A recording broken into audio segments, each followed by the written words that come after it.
Ассалому алейкум. Номи ман Очилзода Парвез. Ман хонандаи синфи Д лицеи донишгирии политехникӣ ба номи Муҳаммад Осимӣ мебошам. Роботи сохтаи ман ина роботи ба одам мондок мебошад, ки ҳамчун ҳаракат бо дастонаш ягон объектҳоро чизҳоро гирифта ба дигар ҷо мондан ва ҳамчунин бо системаҳои смарт ҳамчун интеллектҳо ҷорӣ карда шудааст, ки робот метавонад бевоситаи одам ҳаракат намояд ва ҳам бо воситаи одам фармонҳое ки пештар ҳамчун код дохил карда шуда буд, он фармонҳоро иҷро кунад. Дар ҷойҳои махсус одамро иваз намуда, корҳои ивазбин ва баъзе ҷойҳое ки радиохимикӣ ки одам кор карда наметавонад, метавонад корбарӣ кунад. Инро на танҳо дар соҳаи корбарӣ дар ҷойҳои радиоактивитӣ, балки дар дигар соҳаҳое ҳам истифода бурдан мумкин аст. Ин роботро мо метавонем ҳамчун дар соҳаи сохтмон, дар соҳаи назоратчигӣ ҳамчун посбон корбарӣ карда шавад. Ба ин робот пешравиҳо карда истодаем, ки то рафт робот бо системаи искусственный интеллект таҷҳизот карда шудааст, баъдтар ин сухан карда ҳамчун одамро аз симояш шинохта бо воситаи графические функсияҳо корбарии зиёд кардан мумкин мебошад. Дар вақти ҳозира чизҳои насбии ман барои шумо нишон медиҳам. Ин робот ҳамчун корбарӣ метавонад роҳравиро кунад, ҳамчун калаш, дастон, ки бо ин дастонаш метавонад ягон объектҳоро ба монанди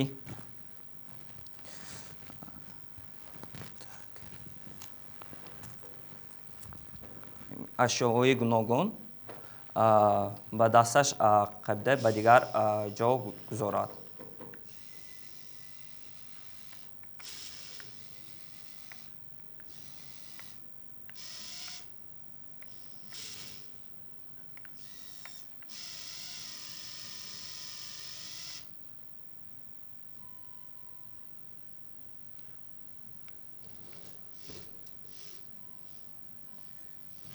Бо ҳамин намуд робот метавонад ба дигар соҳаҳо чизҳоро бурда монад.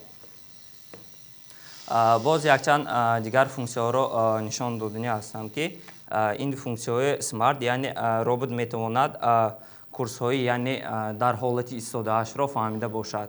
Кодингҳо мавҷуд аст, ки рӯи кодинг ман бевоситаи ҷойстик, яъне контроллер идора намекунам, робот бошад худаш корбарӣ мекунад. Ба пеш, қафо. Се намуди рангро ба арло мешиносад ва ду намуди дигарро ҳолатҳое мешавад, ки баъзан хатоиро медиҳад. Ранги сурх, кабуд ва зардро гуфта метавонам, ки 95% болотар дуруст ҷавоб медиҳад. Се намуди рангро ҳис карда метавонад. Роботи музикашайко, садошайко ҳамон монда накор. Ман мондагидам бахтар фандагине просто болатагине ҳама чизш. Ҳозир ҳамун сазо мешуд, бо ягона роботи ҳақонибоӣ мешуд. Донед ин гамези тирик будам инҷам. Роботи қисмҳоша шумо сайёр сарҷам кардагӣ меяша?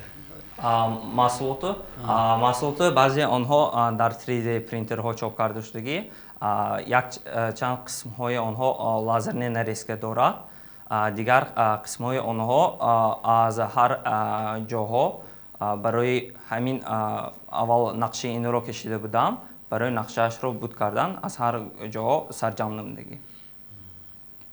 ҳамин хел роботе ки шумо сохтед ин якта, дигар хел ҳамроҳи ин бир неста, дигар якта хела? ҳамроҳӣ бо кадом?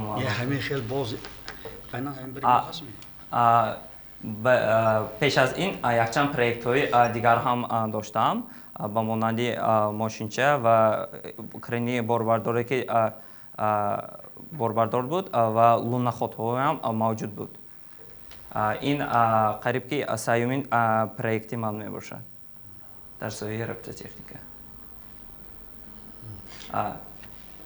нақш آرزو این ربات جهانی جهانی حالا شما گویا همینه و این وریانت خودتون که ساختید программи خودتون کردید همین خیلی ҳар як барномаҳои ин аз тарафи худам нависта шудааст ки ҳамчунин бо кодблок ва забони барномасозии Java сохта шудааст.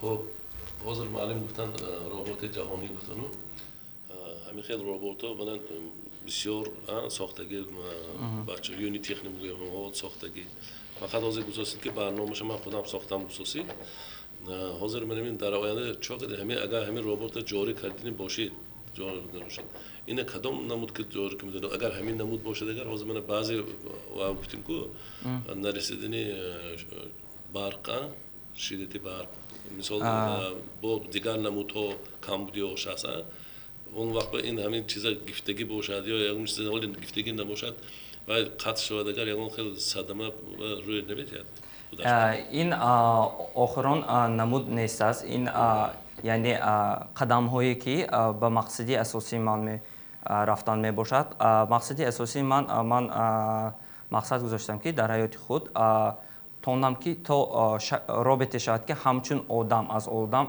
فرقیت داشته نباشد همچون آدم تواند که از صحبت رانی کند و همچون هزل آمیز همچون از نگاهی آدم حالتی اموشنالی آن را فهمیده باید درست جواب دهد اگر من به مقصد خود رسیده توانم این خیلی ربات ها در تمامی ساحه ها استفاده کرده می شود. موفقیت شما آینده موفقیت سازید همین حواسا بار دوام دید